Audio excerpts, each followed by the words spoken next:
You, Deputy Speaker. You may have seen this movie. Some of our colleagues may have seen Back to the Future. Remember that great American movie franchise, in the 80s? Great set of movies. Back to the Future, Marty McFly, Biff Tannen, all those different versions of the future and of the past. Well, this bill, Deputy Speaker, is a bit of Back to the Future. It's a bit of a theme this week. We've got the return of the Deputy Prime Minister, Barnaby Joyce. What version are we going to get this time? I'll just caution the member for Wills that he'll refer to members by their appropriate names. Well, the Deputy Prime Minister, what version are we going to get this time? What version of Biff Tannen are we going to get like we watch the movies? It's all going to be a bit different, isn't it? Slightly different, but still somewhat horrifying as you're watching it unfold. And this bill is another example of this theme that this government has of going back to the future, pushing everything way back into the past, if they can, to change the future. And it's kind of a minimalist approach, isn't it, Deputy Speaker? You know, this government is pushing away responsibility from the Commonwealth to the states and territories. Are we going back to the pre-federation days?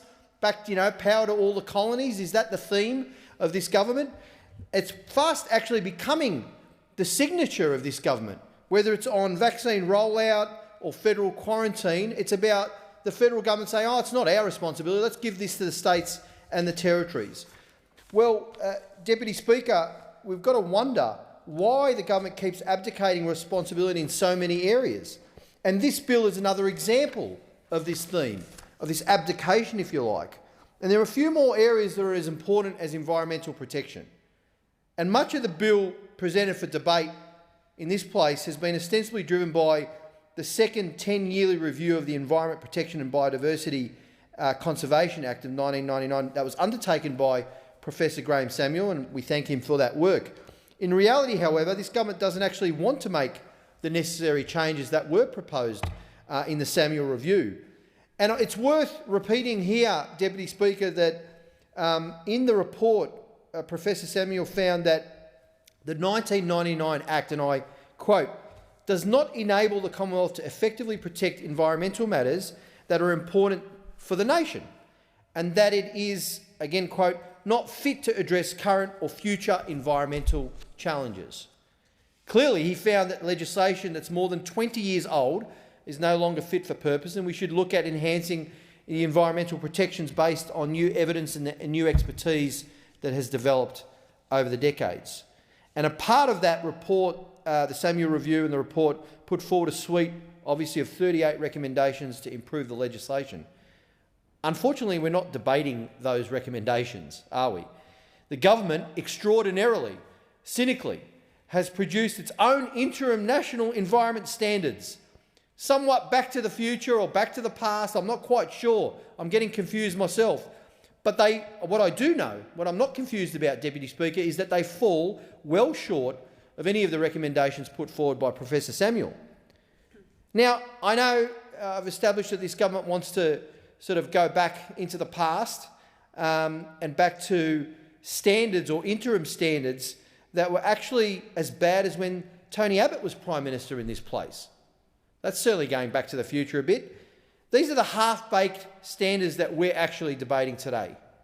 Something that was there 10 years ago or so, 7 or 8 years ago, I should say.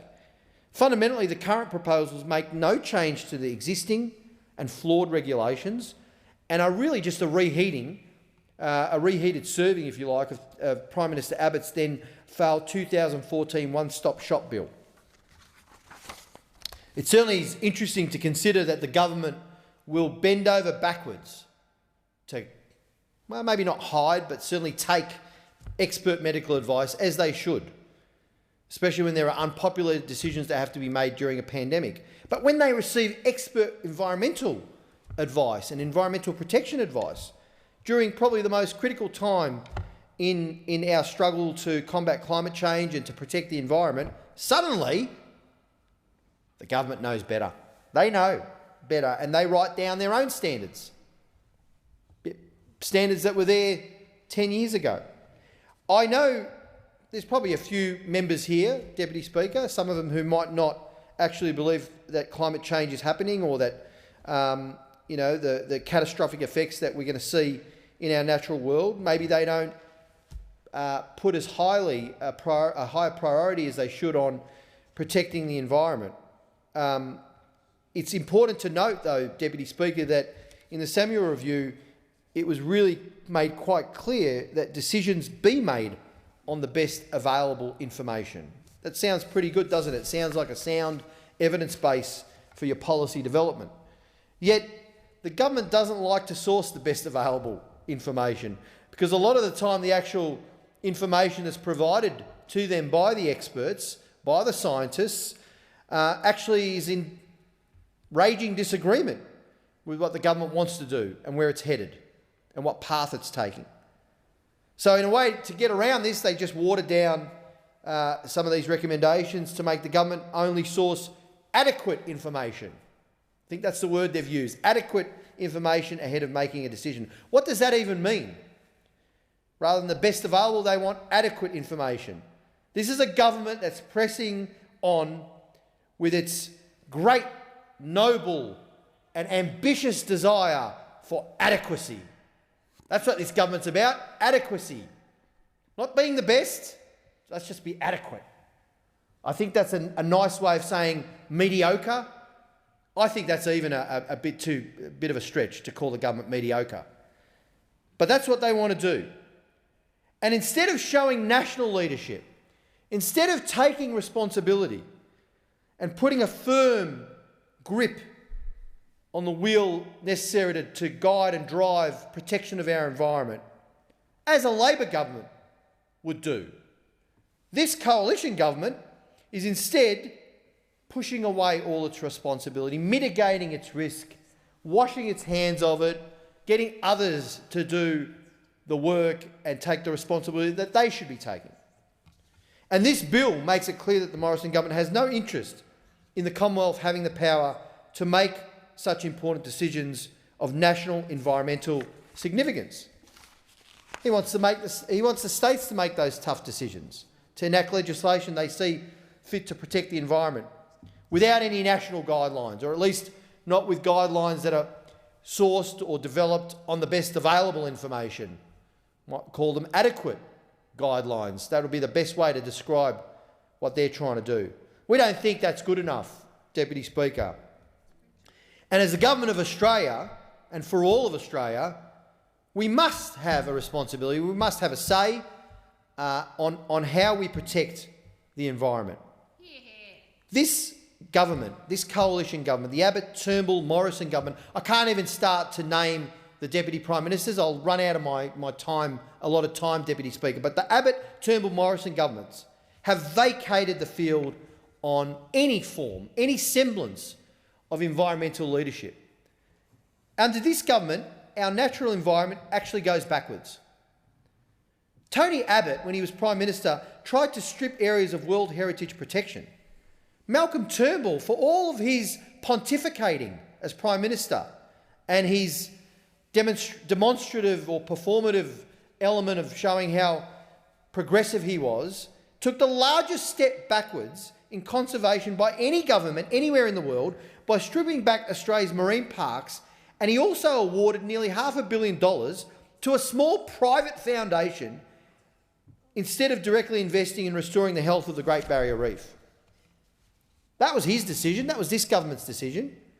And Scott Morrison as Prime Minister has virtually turned a blind eye to what's happening in the Murray-Darling Basin. And of course, we all seen the pictures of him throwing around lumps of coal in the Parliament as a stunt. This government has presided over an explosion of 510% in job and investment delays through environmental decision blowouts, a staggering 95% of environmental approval decisions delivered late and outside statutory timeframes in 2018 and 2019, and environmental decisions that contained errors or were non-compliant in 79% of approvals. Surely, even this government sees that asking legislators to blindly extend regulations we've been told are failing is not something that we should be considering.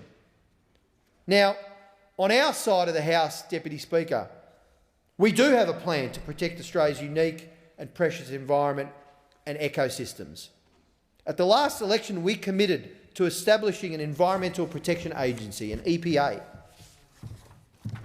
This agency would be charged with protecting oceans, rivers, bush, coastlines and native species, and would bring, frankly, Australia into line with many Western democracies, including the United States. It was actually Richard Nixon, a Republican president, who established the United States of America's EPA 50 years ago. Where are we, Deputy Speaker? Labor took a plan to the last federal election to strengthen our environmental laws so that they factor in climate and water impacts. And it has been Labor governments that have protected our environment over the generations. We know the history there. The Labor governments that created the environmental protection laws. The Labor governments that acted to protect Antarctica, the Daintree, Kakadu and the Great Barrier Reef.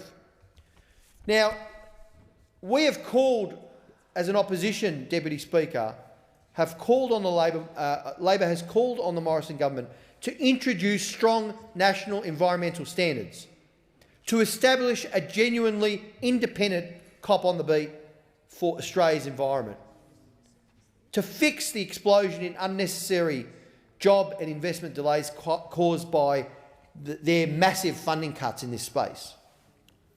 Deputy Speaker, this is a flawed bill and the government knows it. They've willfully and consciously watered down most of Professor Samuel's recommendations. They're seeking to give ministers more power to make whatever decisions they want, regardless of environmental impact, and based only on adequate advice. Not the best available advice, just the adequate advice. Let's all be just adequate, not strive for the best. And they've ensured that a new Environment Assurance Commissioner is toothless, with no practical powers.